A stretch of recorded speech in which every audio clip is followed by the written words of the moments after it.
what's wrong with him actually working other jobs if maybe he needs the money or? Well, number one, he's elected to be the sheriff 24 hours a day, 7 days a week. And number two, there's only a small select group of people who work at this location. It's not a job that's funneled through 1 through 181 of the sheriff's department. I have no, I'm not questioning what his needs are financially.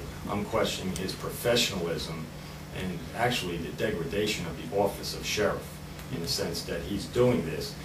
With respect to, we don't know what the liabilities are of you as, is there a memorandum of understanding signed off by the freeholders or by the county if there's an incident that he gets involved with there working as a security guard? Where does that liability end? It gets even more serious if you think about it from the bouncer standpoint in Point Pleasant. If he's down there armed, working as a bouncer into a bar, the chances of you getting involved in a situation are pretty good. And the bottom line is there could be all kinds of accidental discharges, there could be accidental injuries that take place as a result of it. And where's the liability? Who else knows? One of the questions I have is that in my experience with the state police, all of our side jobs slash extra income that's earned for troopers ends at the rank of lieutenant. We keep the rank of lieutenant and captain above with some sort of specialness attached to it, and it also is a union issue. The fact that the lesser paid people of a department should have the opportunities to make a few more dollars to help out their families. You didn't sign on as the sheriff. If you ran as the sheriff saying that I'm going to work these jobs and only be the sheriff from 7 to 3, or I don't know what his accounting at this time is. I will tell you this much, some of the solutions that I'll look forward to making in January are an implementation of an electronic daily system, much like we have in the state police. You'll be able to track what my hours have been, what everybody's hours are in that sheriff's department with respect to Monday through Sunday. That's the the week count there. There'll also be a calendar, available for the sheriff and the undersheriffs. I don't think the undersheriffs should be eligible to work these details also.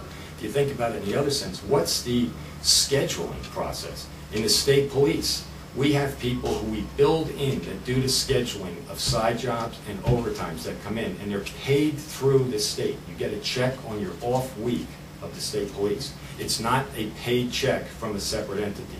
We don't know how many of these entities are out there. And quite frankly, it lowers what, in my opinion, it lowers what the position of the sheriff is. Not the sheriff's officers, but certainly the sheriff. Do you know offhand of any examples of Larkin being at either of these two extracurricular gigs and where his presence was requested or required in a sheriff-like situation? Well, I'm not sure exactly of the Point Pleasant, but I'll give you an example. A week ago today, in both, in the Trentonian a week ago today, there was an article with respect to 5 robberies that took place over the Labor Day weekend. I think they were Sunday into Monday. And yet, the sheriff, Mr. Larkin, founded upon his, in his gesture to go to work 4 to 12 at the Kingsbury. Now, I would be, as the sheriff, one of my things is the sheriff's department should be a support service to all the local municipalities and all of the local police departments. And all of the local police have a different need for the sheriff's department. It's not the same in Trenton as it is in Princeton. Okay, it's not the same in Ewing as it is in East Windsor. But I can certainly tell you that if I was the sheriff and I had an incident that was taking place where 5 robberies were taking place, armed robberies, over the weekend, I can tell you right now, I would have called Director Santiago and anybody else in and said, what can we do to help you out in this case here? And not be walking across the street to the Kingsbury. So I think you owe it to the local police to offer your services. And quite frankly, every day, today, you could go down to Kingsbury today, and I'll pretty much tell you that at 4 o'clock, Kevin Larkin's going to walk inside the Kingsbury Hotel. And in the same thing, in the paper today, you're talking about a series of aggravated assaults / armed robberies that took place yesterday. So, Isn't that really the Trenton Police Department's duty, really? The sheriffs, can they really have extra duties? I know they handle the courthouse and convicted felons and warrants and so forth. Is it their job to actually go out, into the community to... Well, that's true, but how many of those people that are committing these crimes aren't on warrants?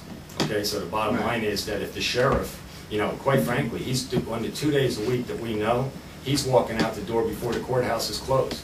You know, potentially, Officer McSorley could be working the court case, and the court could be going to 5:15, 5:30 in the afternoon, but yet Sheriff Larkin's walking across the street for his financial benefit. So the bottom line is that, yes, but that's where you say that there's 400 some odd police officers in Trenton.